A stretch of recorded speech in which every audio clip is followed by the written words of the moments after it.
do think that it was because of the influence of American jazz, something like that. I don't think so. I don't think so.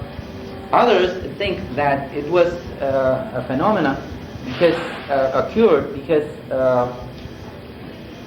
when they started to play here on this middle section pieces of classical music or famous songs or more recently for movies or something, Singing in the Rain, or you can say anything. There's a danzón which has Stars and Stripes Forever, played by Aragon Orchestra on the 50s. Yes, because somebody, a visitor, came from the States and he heard it. So the best point about that was that it was easy to make a danzón because you just simply took parts from different works and you put it together. So if you are playing a ballroom and you need to play a lot of danzones, you don't have time for writing. They composed 8 bars for the introduction. So the B section was Mozart sonata, the 8 bars again, and now this was 3 concertos and so on. And this was the easy way of destroying danzón. That's what some musicians think. I'm not quite sure of that, but anyway, what really happened is that about the 40s and up to the 50s, about to 1956 or something like that, let's say up to the first half of the 50s, no longer danzons were played so much, and cha-cha-cha was born. So you can say it's in the same line. Now, cha-cha-cha, yeah? Danzón, especially in this charanga francesa instrumentation, it sounds so genteel.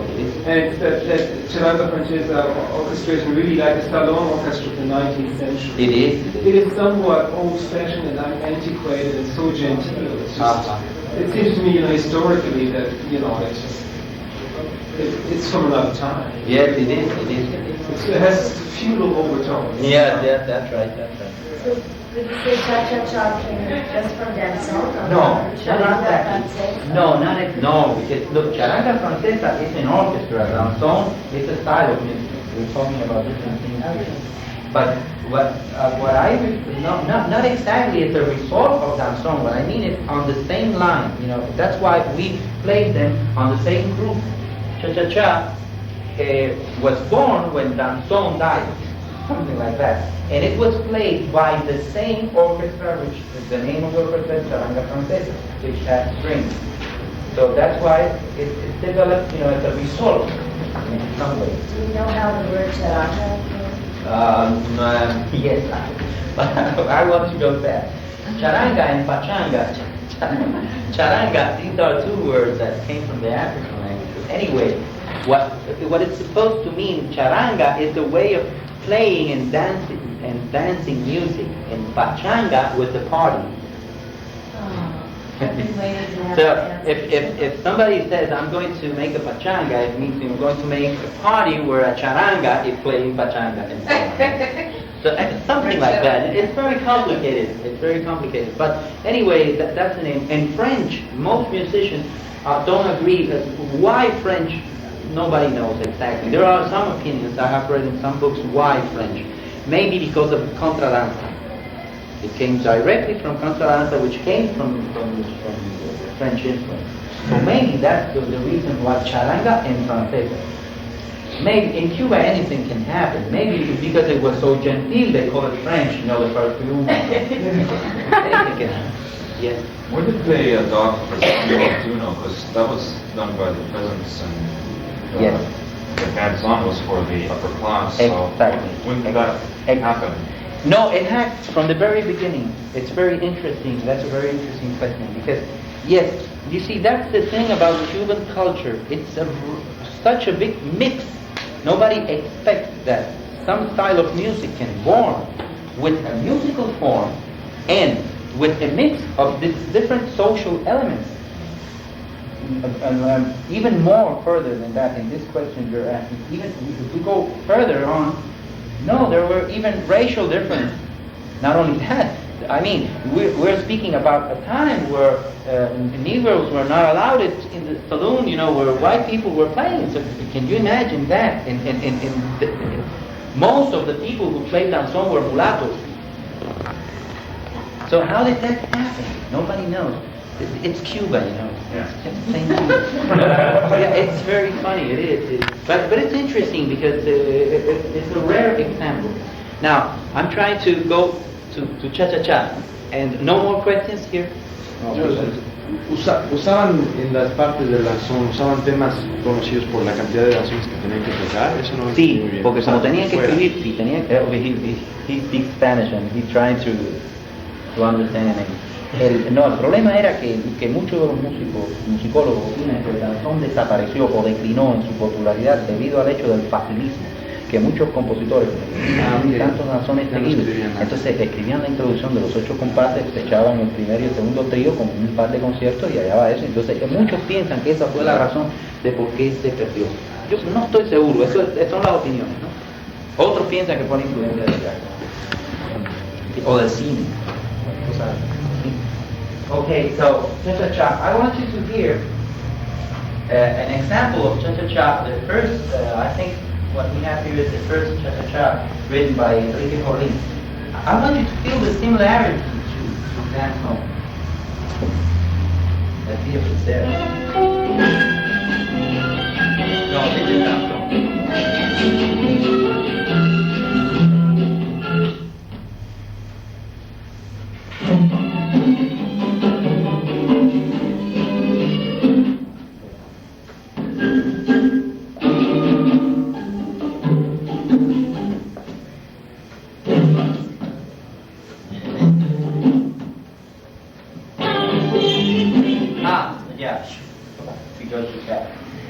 There was a development of danzón, a last development, which is considered the ending of danzón, which was danzonete, also born in Matanzas. They're very proud of it also. Danzonete, which means a little slightly smaller danzón. Danzonete,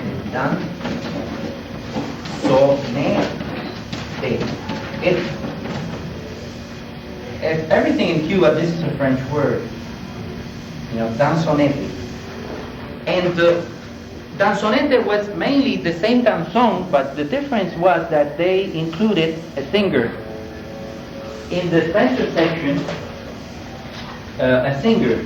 And son montuno, they made it, they shortened it, the whole danzón, and made a bigger C and a bigger D. So son montuno, and also the son montuno had a different style of making music. Let's see if it's here. You can hear where it's just a little small.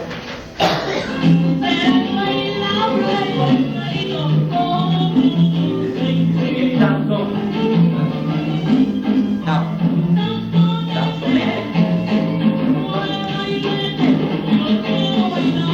slightly different. It's very nice. No much danzonetes were composed. So basically, most of musicians consider this was the final, the end of danzón. What years were these?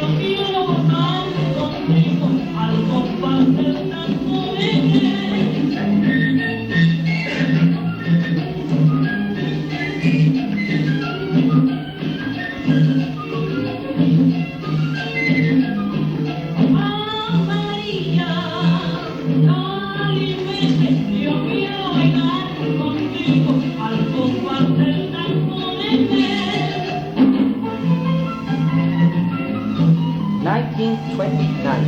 It was the first danzonete composed by Aniceto Díaz, composer Aniceto Díaz. 1929. Danzonete.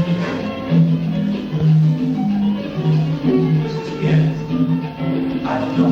It's Aniceto Díaz is important. That's how we play nowadays. You can't play in this manner. So that's what it was. very old recording, very old. I'm not sure if the religion is very old. You know why he doesn't want to work? That's not the way. Because he's a lot more. Yeah, words are a lot more. Okay. Now, I think now, yes. That was 1929. The Danzonetta was 19. And they were quoting strangers here? No, I don't know if the recording is 19. No. I had questions. I know, no. Wait, I know the recording is a very old one, but I'm not sure, the date is not written of the recording. I'm okay. But I refer to the music. The music was in 1929. Maybe the composer. And in Cuba, I think it's not. No. Now let's listen to Cha Cha Cha, Paulina. I think it's good. He was in Berkeley.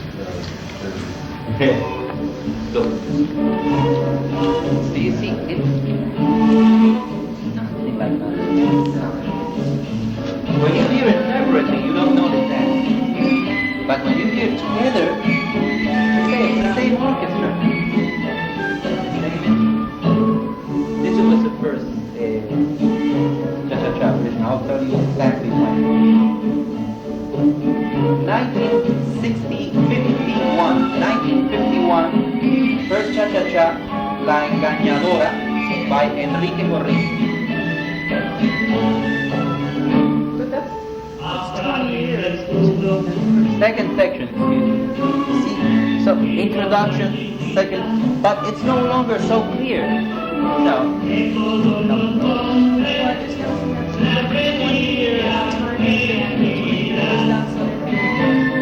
It is, but danzones were very played up to the 40s. So there's written here the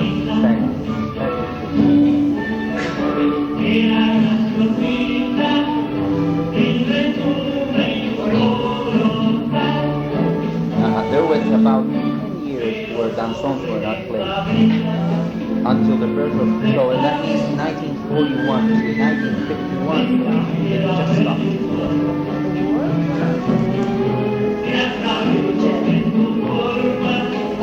So we have another section here. So if you hear danzón is still somewhere there, and you'll hear some montuno, very good. A again. Something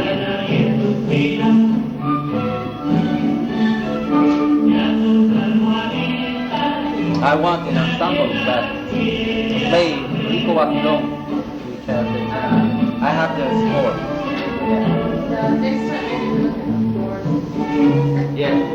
We have scores for Cha-Cha-Cha and a song that you want. Tato, tato, tato. Remember this?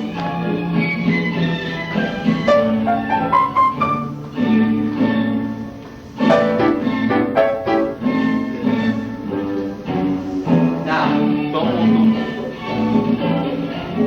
so it's almost done.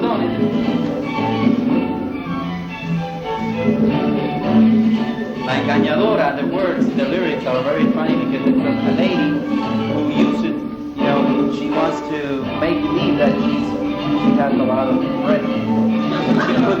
She puts herself this, I don't know how you say it. And she used to go to Prado and Neptuno, the street where everybody, all the men were on the corners, you know, and she walked in front of everybody. And somehow somebody discovered the secret, and that's why engañadora, it means engaño is deceiver, the deceiver, that's right, la engañadora. And nobody believes anymore la engañadora because everybody knew that. Now, let's see what is happening here.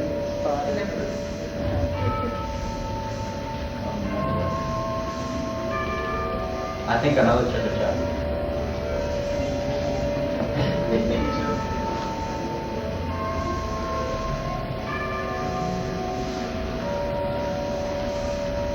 Because there's a final example there I want you to hear.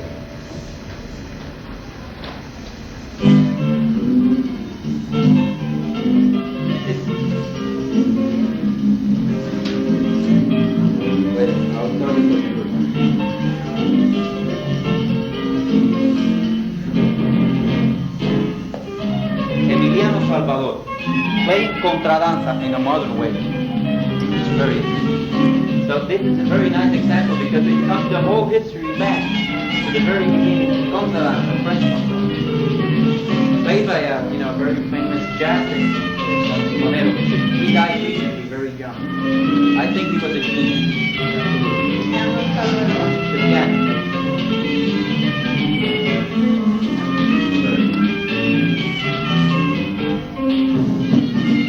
He makes it follow you.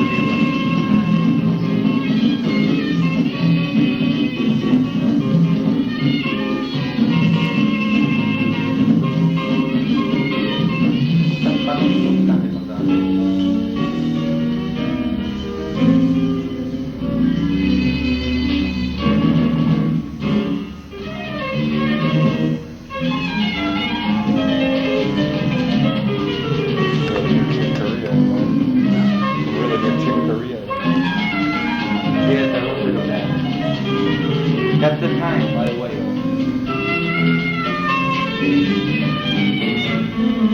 This was recorded maybe in the 70s.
The bass player.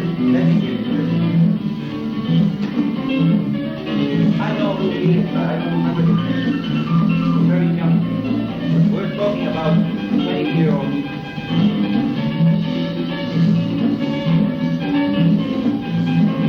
I know the guy.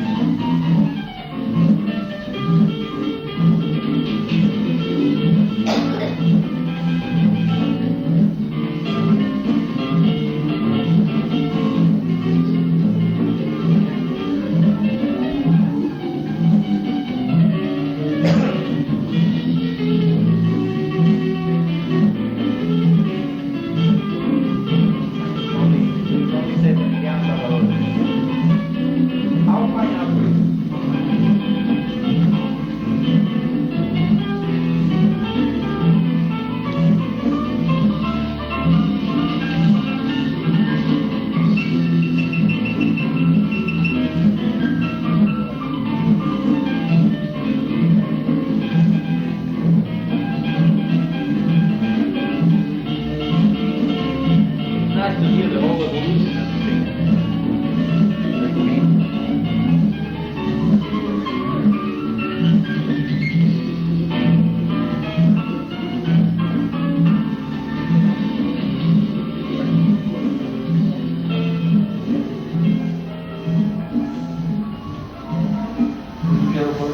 Emiliano Salvador.